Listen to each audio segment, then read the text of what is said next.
अस्सलाम वालेकुम, मैं हूं अलीना शिगरी। आप देख रहे हैं मेरा YouTube channel. Please like share subscribe ज़रूर कीजिए, कमेंट से भी ज़रूर आगाह कीजिए। मेरे पीछे आप तस्वीर देख रहे हैं। आज दिन भर खबरें ये चलती रहीं तमाम मीडिया चैनल्स पर कि इमरान खान साहब ने अपने बेटों को पाकिस्तान आने से रोक दिया है। ये खबर कैसे सामने आई? इमरान खान साहब से आज जो मीडिया की गुफ्तगू हुई और जो मीडिया रिपोर्टर्स उनकी मुलाकात हुई, तो उन्होंने सवाल किया इमरान खान साहब से कि क्या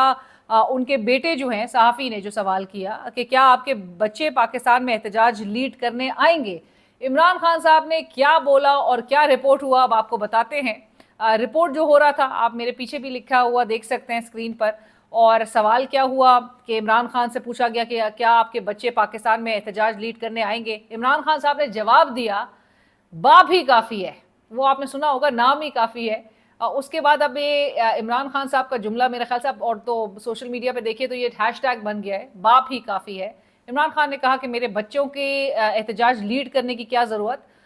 बाप ही काफ़ी है, यानी कि बाप ही अकेला काफ़ी है। हम अपने पिछले वीलॉग में भी बात कर रहे थे कि अगर उनकी पार्टी को इस हद तक क्रश करने का इरादा कर लिया गया है कि कोई भी एक बंदा भी बाकी ना बचे, कन्विक्शंस के ज़रिए उनको डिस्क्वालीफाई करके उनको अगर घर भेजने का सिलसिला जो है वो अगर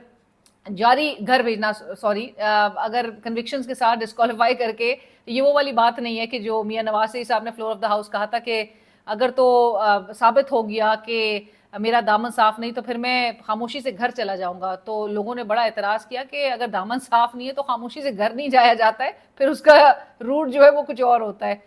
ये वही बात है पाकिस्तान तहरीक इंसाफ के लिए कि कन्विक्शंस के बाद डिस्क्वालिफिकेशंस और डिस्क्वालिफिकेशन के साथ ही जो उनको सजाएं हैं, जिसमें 10-10 साल जो है वो सज़ा सुनाई जा रही है जो पार्लियामेंटेरियंस हैं, सेनेटर्स हैं उनको। सो उसमें पूरा एक सिनारियो नज़र आ रहा है। सो इमरान खान साहब की हम लास्ट वीलॉग में बात कर रहे थे कि जी वो अकेले ही उनको पता है कि किस तरह से उन्होंने दोबारा से पार्टी को रीबिल्ड कर लेना है। एक बंदा भी उनके साथ ना हो, ऑल्दो जितने उनके साथ खड़े हैं वो अभी तक जेल में हैं। 9 मई से मुतालिक 9 मई के हवाले से जिन जिन ने सॉरी कर दिया, अपोलोजाइज कर दिया, मजम्मत कर दी, वो उनको क्लीन चिट दे दी गई। और ये रिफ्लेक्ट करता है कि 9 मई का यानी कि फिर कोई केस ही नहीं है, उसका कोई सर पैर ही नहीं है। और 9 मई जो है there is no case, absolutely no footages, no evidence. और ये ऐसा केस बनाया गया है कि जिससे बिल्कुल आया है कि ये एक विक्टिमाइजेशन के लिए ये केस जो है वो बनाया गया है। और इसी के तहत अब 10-10 साल के, आपको याद होगा कि मौजूदा जो हुक्मरान है वो कहते थे कि इमरान खान अपने दौर में 10 साल का पूरा एक प्लान तश्कील दे चुका है। 10 साल और एंड टॉप टू बॉटम जो है वो किस तरह से डिस्क्वालीफाई करके सबको एक 10 साल तक मुसल्लत होने का प्लान बनाया गया है। और वो नेक्सस की बात की जाती थी, जनरल बाजवा, जनरल फैज़ हमीद और इमरान खान, इनका नेक्सस इतना स्ट्रॉन्ग था कि ये 10 इयर्स का पूरा एक प्लान मुसल्लत कर रहे हैं और ये 10 साल तक ये इक़्तिदार में रहेंगे। और किस तरह से फिर इन्होंने टेक ओवर किया और टेक ओवर कर हो के उन्होंने पूरा वो, अगर वो प्लान तो था, अगर लेट्स सपोज, तो उसको कॉपी पेस्ट करने की कोशिश की। और कॉपी पेस्ट इस बेहुदे अंदाज में कर रहे हैं कि आप पार्लियामेंटेरियंस को नाअहल कर रहे हैं और सजाएं जो दे रहे हैं आप जेल की, वो 10-10 साल की सजाएं सुनाई जा रही हैं। आज उस हवाले से भी पेशरफ्त हुई है, लेकिन मैं उससे पहले जो नाअहली गुज़िश्ता रोज़ जो मुझे इलेक्शन कमीशन पाकिस्तान के ज़राए से पता चला कि जो अब्दुल लतीफ़ चित्राली साहब हैं, उनकी जो सज़ा है, उनकी जो डिस्क्वालिफिकेशन है, वो 200% जो है बताया जा रहा था कि वो यकीनी है, वो डिक्लेयर कर दी जाएगी। आज के हवाले से ये भी हमने कल बता दिया था कि आज शेड्यूल भी जारी हो जाएगा ज़मीनी इंतखाब का। और एज़ पर दोज रिपोर्ट्स हमने आज की डेवलपमेंट में यही देखा कि शेड्यूल भी जारी हो गया है। और 18 सितंबर को इन 3 सीट्स पे, जो 2 नेशनल असेंबली की सीट्स हैं और एक प्रोविंशियल असेंबली की सीट है, उसमें 18 सितंबर को ज़मीनी इंतखाब होगा। इस हवाले से मैं कुछ डिटेल्स मजीद भी आपके साथ शेयर करूँगी। लेकिन इमरान खान साहब ने, अब आपको आगे बताते हैं, एक तो उन्होंने कहा कि बाप ही काफ़ी है। दूसरा उन्होंने वो कहते हैं कि जितना इनका खौफ बढ़ता जा रहा है, ये मुझ पर उतना जुल्म करते हैं। इनका ख्याल था कि मुझे जेल में बंद करके इनकी ज़िंदगियां आसान हो जाएंगी, लेकिन खौफ की वजह से ये रातों को सो नहीं सक रहे। रातों को सो नहीं सकते। साथ साथ इमरान खान साहब कहते हैं कि 7 माह से उनके बच्चों से उनकी बात नहीं करवाई गई है। 6 साल में एक मरतबा वो अपने बच्चों से सिर्फ मिल सके थे, और वो तब था कि जब उनको गोली लगी थी। इसके साथ साथ ही वो कह रहे हैं कि मेरे बेटों का हक है कि वो इंसानी हुकूक की तंजीमों से राब्ता करें, उनके पास जाए और बताएं जिस तरह से उनके खुद के ह्यूमन राइट्स जो है वो वायलेट हो रहे हैं, इंसानी हुकूक पामाल हो रहे हैं। और 22 घंटे वो कहते हैं कि जी कमरे में रखा जाता है, अहलिया को भी नज़रबंद करके रखा हुआ है, टीवी तमाम अखबार वगैरह सब चीज़ जो है वो डिस्कनेक्ट की हुई है, नहीं उनको मिलती। इसके साथ साथ ही आईनी अदालत वालों के भी हवाले से उन्होंने कहा कि आईनी अदालत वालों को डूब मरना चाहिए। 26वीं आईनी तरमीम के तहत ये नौकर लेकर आए हैं, मुज़ाकरात का कोई अब रास्ता नहीं है। और उन्होंने कहा कि इमरान खान ने ये भी कहा कि लीडरशिप एहतजाज की तैयारी करे। खैबर पख्तूनख्वा में ऑपरेशन के भी हवाले से उन्होंने कहा कि ऑपरेशन कोई सलूशन नहीं है। खैबर पख्तूनख्वा में ऑपरेशन के सबसे ज़्यादा नुकसान खैबर पख्तूनख्वा की हुकूमत को होगा, और अफगानिस्तान से उन्होंने इंगेज करने के हवाले से बात की जोर दी है। जब तक वो इंगेज नहीं करेंगे तब तक ये मसला हल नहीं हो सकता। सो लिहाजा इमरान खान साहब ने इस ऑपरेशन को, और इस ऑपरेशन से मुतालिक भी आपको बताएं कि इंटरेस्टिंगली खैबर पख्तूनख्वा असेंबली का जो सेशन है जो कि 4 अगस्त को बुलाया गया था इनिशियली, मंडे यानी कि अब जो कमिंग मंडे आ रहा है पीर के रोज़, लेकिन ये खैबर पख्तूनख्वा असेंबली का इजलास पहले बुला लिया गया है, और ये 1 अगस्त को यानी कि जुमे के रोज़, आने वाला जुमा जो है 2 दिन बाद, तब ये हमें ये इजलास जो है वो बुलाया गया है। अब इस इजलास में मुमकिन तौर पर ये चमगोइयाँ हो रही हैं कि ये ऑपरेशन की बाकायदा तौर पे मंजूरी भी इस इजलास से उसको भी एंडोर्समेंट मिल जाएगी, ऑल्दो बड़ी मुखालफत की जा रही है, बट लेट्स सी कि किस तरह की डेवलपमेंट आती है। लेकिन 31 और पहली जो है वो बड़ी इंपॉर्टेंट इस हवाले से भी है क्योंकि इस्लामाबाद में APC मुनक्किद की जा चुकी है, उस APC अपोजिशन की, कि जहाँ पर अपोजिशन का जो दुखड़ाई है वो ये है कि 2 साल इमरान खान साहब को 5 अगस्त को मुकम्मल हो रहे हैं जो जेल में हिरासत है उनकी, और जो तहरीक है उसका लाएमल भी सामने आना है। सो एक तरफ तहरीक को, और जिसके हवाले से इमरान खान साहब खुद भी कह रहे हैं कि जी लीडरशिप तैयारी करे, और दूसरी तरफ ये मामलात हैं। अब आपको बताते हैं जल्दी जल्दी कि जो हमारी हुकूमत है, वैसे इंटरेस्टिंगली ये भी आप देखिए कि अब सोशल मीडिया आपको पिटता हुआ दिखाई देगा कि इमरान खान ने अपने बेटों को मना कर दिया पाकिस्तान आने से, और पूरे दिन जो ये खबरें चलती रही,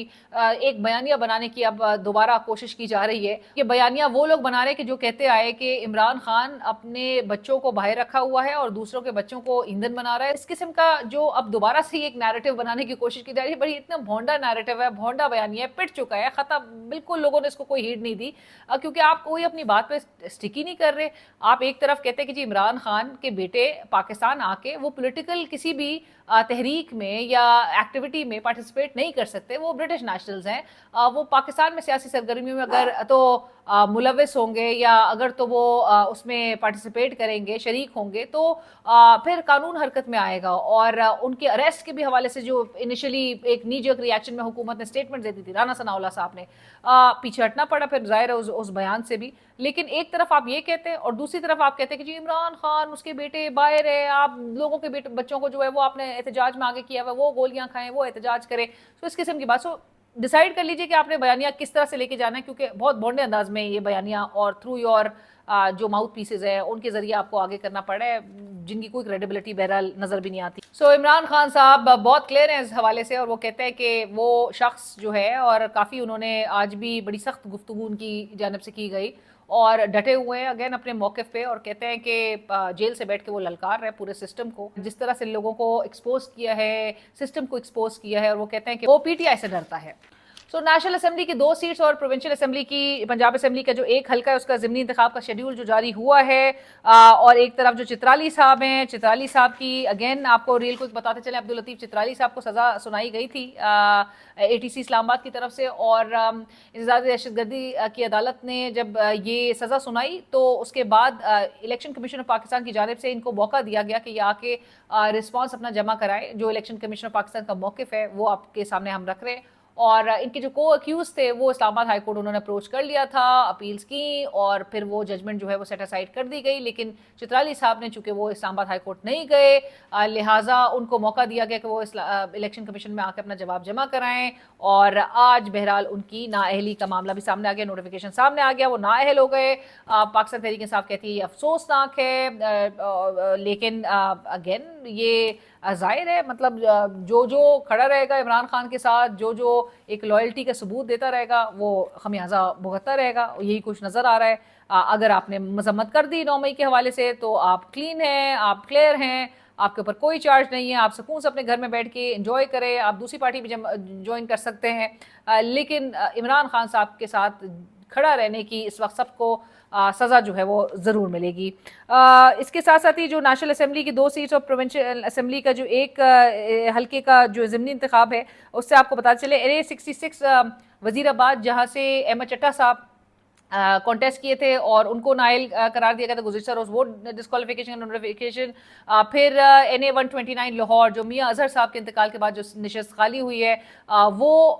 دوسری سیٹ قومی اسمبلی کی، اور PP 87 میاں والی سے جو پروونشل سیٹ ہے یہ، جہاں سے بچر صاحب جو ہے وہ کانٹیسٹ اور منتخب ہوئے تھے۔ یہ سیٹ جو ہے وہ ظاہر ہے اس کا ضمنی انتخاب، کیونکہ کل ان کے بھی ڈسکوالیفیکیشن کا نوٹیفیکیشن جاری ہو چکا تھا، لہٰذا یہ پولنگ کا عمل جو ہے وہ 18 ستمبر کو ہوگا۔ اور یہ بھی آپ کو بتاتے چلیں کہ جو کاغذات نامزدگی، اب ایک جنرل الیکشنز کا جو چیلنج تھا، کاغذات نامزدگی جمع کرانا، تائید کنندہ تجویز کنندہ کو ابڈکٹ کر لینا، سو ایک وہ عمل تھا، اور لیٹس سی کہ یہ فیز کس طرح سے گزرتا ہے۔ کاغذات نامزدگی جمع کرانے کی جو ڈیٹس دی گئی ہیں وہ 4 سے 6 اگست تک دی گئی ہیں، اور نامنیشن پیپرز کی جو جانچ پڑتال ہوگی اس کی لاسٹ ڈیٹ 11 اگست بتائی جا رہی ہے، اور جو انتخابی نشانات ہیں وہ الاٹ کیے جائیں گے 26 اگست کو۔ سو ایک 45 ڈیز تک کا یہ ایک پورا عمل ہوتا ہے، اور 18 ستمبر کو یہ پولنگ ہوگی، ضمنی انتخاب یہ ہوگا۔ اب آپ کو بتاتے ہیں جو شوگر مافیا اس ملک میں، تو 70s کی دہائی کا آپ کو نیوز پیپر کٹنگ دکھاتی ہوں، جس میں لکھا گیا ہے بڑا کلیئرلی کہ چینی جو چور ہیں، جو اتنے مضبوط ہیں، ان کے ہاتھ اتنے قانون سے بھی لمبے ہیں اور اتنے وہ اسٹرانگ ہے کہ ہر دور حکومت میں وہ اپنا منافع کمانے میں بالکل آگے آگے ہوتے ہیں، کوئی خبر بھی نہیں ہوتی، کوئی اکاؤنٹیبلٹی بھی نہیں ہوتی۔ اور یہ ان 1972 کا اخبار میں کس طرح سے تھا کہ چینی چوروں کو معاف نہیں کیا جائے گا، ہر دور حکومت میں ہمیں یہ بتایا جاتا ہے کہ ملک نازک موڑ سے گزر رہا ہے، نازک دور سے گزر رہا ہے، اور اس نازک دور میں صرف اور صرف خمیازہ ملک کی عوام اٹھا رہی ہوتی ہے۔ اصل جو مافیاز ہوتے ہیں وہ صرف اور صرف منافع بنا رہے ہوتے ہیں، وہ پاور میں آتے ہی ہیں تاکہ وہ اپنی جو جائیدادیں ہیں وہ بنا سکے، ایکیومولیٹ کر سکے، باہر ملک میں منتقل کر سکیں۔ سسٹم بھی اسی طرح سے ان کو فیسیلیٹیٹ کرتا ہے، کیونکہ جب سنوائی نہیں ہوتی، اکاؤنٹیبلٹی کسی کی نظر نہیں آتی، تو پھر تو سسٹم ان کو ہر طرح سے فیسیلیٹیٹ کر رہا ہے۔ اور جو شہباز حکومت میں جس قسم کا ہمیں بتایا جا رہا ہے، وہ سہیل وڑائی صاحب نے بڑا کالم میں انٹرسٹنگ انہوں نے بات لکھی۔ سہیل وڑائی صاحب اپنے کالم میں لکھ رہے ہیں کہ ایک طرف یہ نظریہ طاقت پکڑ رہا ہے کہ صدر مملکت آصف علی زرداری اور شہباز حکومت ریاست کے لیے اعزاز نہیں بلکہ بوجھ ہیں۔ اس نظریے کے حامی لوگ ہیں، آپ جو سپورٹ کرتے ہیں، جو سمجھتے ہیں کہ آج ہی بوجھ ہے، اور جو ہم پہلے سے بھی کہہ رہے ہیں کہ بوجھ اٹھایا نہیں جا سک رہا ہے، وہ کہتے ہیں کہ ان کی غلطیوں، ان کی خامیوں کو، یہ جو صدر زرداری اور شہباز صاحب کی حکومت ہے، ان کی غلطیاں، خامیاں، کوتاہیاں، ناکامیاں، ان سب کی ایک باقاعدہ طور پہ ایک چارج شیٹ بنا لی گئی ہے۔ یہ ایک اسکول آف تھاٹ ہے، اور دوسرا اسکول آف تھاٹ کہتا ہے کہ سب مل جل کر ملک کو آگے لے کر چلیں، ملک چلائیں، اور تبھی پاکستان جو ہے وہ آگے بڑھے گا۔ سو فی الحال وہ سہیل وڑائی صاحب یہ بھی کہتے ہیں کہ بڑے صاحب مکمل طور پر نیوٹرل ہے۔ پھر ہمیں ایک بار بتایا جا رہا ہے کہ کون نیوٹرل ہے، اور لیکن اگر نظام نے کک سٹارٹ نہ لیا تو پھر معلوم نہیں کیا فیصلہ ہوگا۔ یعنی کہ اب آپ چیک کیجئے کتنا کو 4 بجٹس آ چکے ہیں نظام نے، لیکن کک سٹارٹ نہیں لیا۔ عوام کا اس معاشی بدحالی میں، ان ہائی پرائسز میں، اس مہنگائی کے دور میں، اس غربت کی جو ہمیں اس وقت نظر آ رہا ہے کہ 45% غربت کی سطح سے نیچے رہ رہے ہیں،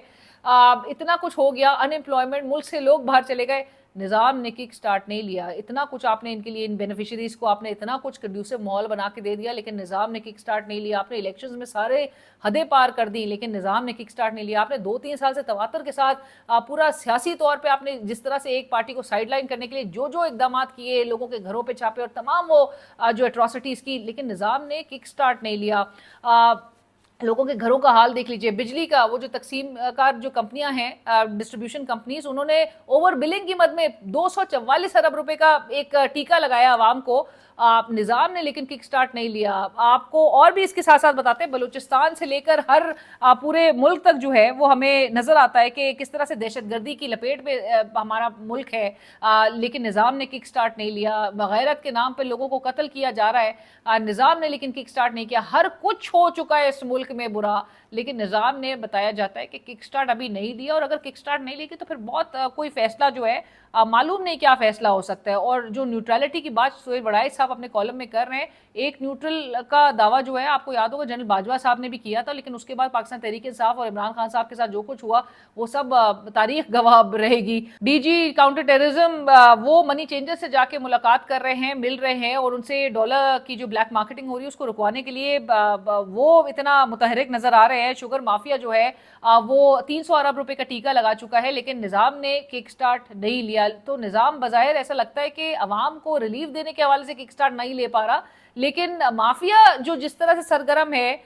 जितना कुछ बुरा हो रहा है उसके लिए निज़ाम जो है वो भरपूर अंदाज में शबाना रोज जो है वो अनथक मेहनत हमें जारी नजर आती है। शुगर मिल्स हैं इस मुल्क में, और उनके शब्बर जैदी साहब कहते हैं कि 90% जो मालिकान हैं शुगर मिल्स के वो आपकी पार्लियामेंट में, आपकी असेंबलीज में बैठे हैं, असेंबलीज में मौजूद हैं, और तमाम जो बड़ी बड़ी पार्टीज हैं उन सब के अंदर माशाल्लाह से ये शुगर मिल्स मालिकान जो है वो मौजूद हैं। आज पब्लिक अकाउंट्स कमेटी का इजलास हुआ जिसमें आमिर डोगर साहब, पाकिस्तान तहरीक इंसाफ के जो मेंबर कौमी असेंबली है, उन्होंने ये आवाज़ उठाई इस पर, और कमेटी बड़ी डट गई। वो कहती है कि जी शुगर मिल्स के जो मालिकान के नाम है उसकी लिस्ट आप हमें दे। तो एफबीआर के हुकाम ने कहा कि नहीं, हम डायरेक्टर्स की जो है वो लिस्ट मंगा लेंगे, लेकिन अड़ गए कमेटी के रुकन वो। सो आमिर डोगर साहब ने कहा कि मुल्क में सबसे ज्यादा शुगर मिल्स जनाब आसिफ अली जरदारी साहब की है, दूसरे नंबर पर जहांगीर तरीन की है, तीसरे नंबर पर शरीफ फैमिली की है। सो ये सब कुछ, और उसके बाद बड़ी बदमज़गी भी हुई आपस में, जो कमेटी के अरकान थे, शाज़ी अमरी साहब ने कहा माहौल ख़राब कर दिया आपने, ये वो, तो सारे एक पार्टीज जो है वो एक दूसरे के ऊपर जो है पड़ गई। लेकिन आमिर डोगर साहब ने बड़े पर्टिनेंट जो है वो सवाल उठाया कि शुगर मिल्स मालिकान के नाम बिल्कुल सामने आने चाहिए, पता चलना चाहिए किसके किधर इंटरेस्ट जो है वो फॉल करता है। और मैं आपको ये भी ज़रूर ब्रेकअप एक देती चलूँ कि जो 82 शुगर मिल्स हैं इस मुल्क में, वो जो 90% जो असेंबलीज में जिनकी रिप्रेजेंटेशन है जिन मालिकान की, और 10% जो प्राइवेट है वो असेंबली से ज़ाहिर है बाहर है, ये 82 शुगर मिल्स तकरीबन कोई सालाना 60 लाख मेट्रिक टन चीनी की पैदावार इनकी तरफ से होती है, ये पैदा करती हैं, प्रोड्यूस करती हैं। शुगर मिल्स एसोसिएशन कहती है कि 12 से 13 लाख जो है वो 12 से 13 लाख मेट्रिक टन हमारे पास सरप्लस शुगर होती है, चीनी होती है। अब सरप्लस के साथ हम शॉर्टेज तक किधर चले गए, क्योंकि हमने 60 रुपए एक एवरेज 60 रुपीज़ एवरेज पर केजी हमने इन कीमतों में इजाफा देखा है। अवाम जो है उसको 200 रुपए तक की भी चीनी नहीं मिल रही है। सो आप इमेजिन कीजिए, आपने एक्सपोर्ट किया, सरप्लस आपके पास मौजूद था, आपने एक्सपोर्ट किया, और उसके बाद आप इंपोर्ट करने जा रहे हैं, और इसमें जो हेरा फेरी पूरी हुई है, अब लेट से 7.5 लाख मेट्रिक टन आपने एक्सपोर्ट किया, 7.5 लाख मेट्रिक टन, आप उसको 10 लाख भी कर लीजिए अगर मेट्रिक टन आपने एक्सपोर्ट किया, तो पीछे कितने बच जाते हैं। अगर 60 लाख सालाना पैदावार है इन 82 शुगर मिल्स की जानिब से चीनी की, तो पीछे बच जाता है 10 लाख भी अगर आप एक्सपोर्ट कर रहे हैं तो 50 लाख पीछे बच जाता है। अब हमें बताया गया कि जी हमें एक्सपोर्ट करना है क्योंकि ज़र मुबादला के ज़खायर आने हैं, ज़र मुबादला आया, ओ जी मुल्क का कर्जा उतार दिया गया। सो बहुत कुछ हमें ख्वाब दिखाए गए इस हवाले से, लेकिन आप इमेजिन कीजिए कि ये हमने ऐसे इकदाम किए। आज मेरे शो पे एक माहिर माशियात थे शमसुल इस्लाम साहब, उन्होंने कहा कि ये जो इंजीनियर्ड क्राइसिस है ये, और प्रोटेक्शनिज्म की बात की उन्होंने कि किस तरह से इनको इनके इंटरेस्ट को, जो ये सब माफिया और जो क्रोनीज बैठे हुए हैं सिस्टम के अंदर, इनको किस तरह से प्रोटेक्शन मिल रही है। और 50 लाख मेट्रिक टन के हवाले से जो पीछे रह गए हैं, उसका अगर आप हिसाब लगाएं 60 रुपीज़ पर केजी जो कि बड़ी है प्राइस, उससे तो तकरीबन ये कितना बन जाता है, ये कोई आपको 300 अरब रुपए तक बन जाता है। 300 अरब रुपए का आपने आवाम को टीका लगाया है। और आप इमेजिन कीजिए कि अब बांग्लादेश की भी हम अगर एग्जांपल उठा के देखें, बांग्लादेश में शुगर प्राइसेस कम है पाकिस्तान से। इंडिया में आप उठा के दीजिए, गन्ना वो भी प्रोड्यूस करते हैं, शुगर मिल्स वहाँ पे भी है, लेकिन उनकी भी प्राइस हमसे कम है, 140 145 तक के अराउंड है।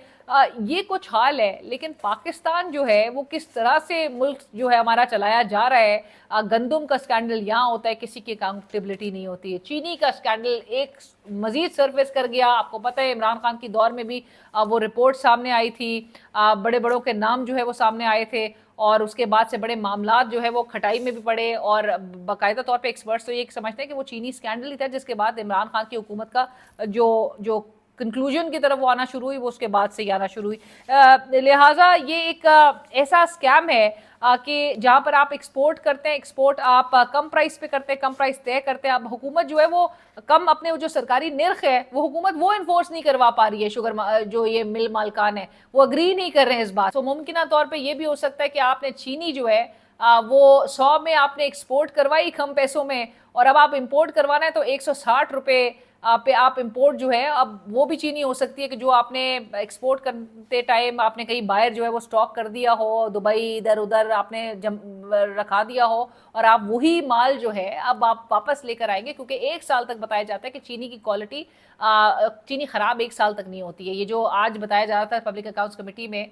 کہ 3-4 مہینے تک جو ہے وہ صحیح رہتی ہے، اس پر بھی سوال ریز کیا گیا کہ بھائی نومبر میں آپ کا چارج ظاہر کرتے ہیں کہ بھائی خراب کیسے ہو جانی ہے، اور یہ وہ تو 1 سال جو ہے وہ